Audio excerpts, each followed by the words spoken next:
อะไรไม่เคยเห็นทะเลอ่ะแม่ เด็กแม่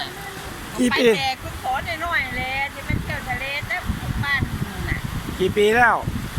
แต่ขอได้5 ขวบ6 ขวบนี่แหละ ตอนนี้ผม42 เออ เอาเคยไปดิ เอาก่อนเข้าตั้งใจวะใจก่อนกล้านิดหนึ่งยังไงนี่แหละ เนี่ย ก็ลงไปทีเร็วเอาขวดมาใส่น้ำทะเลเราเอามาปักคลองเอามาฝากไอ้ตุ้ย ใครใส่ขวด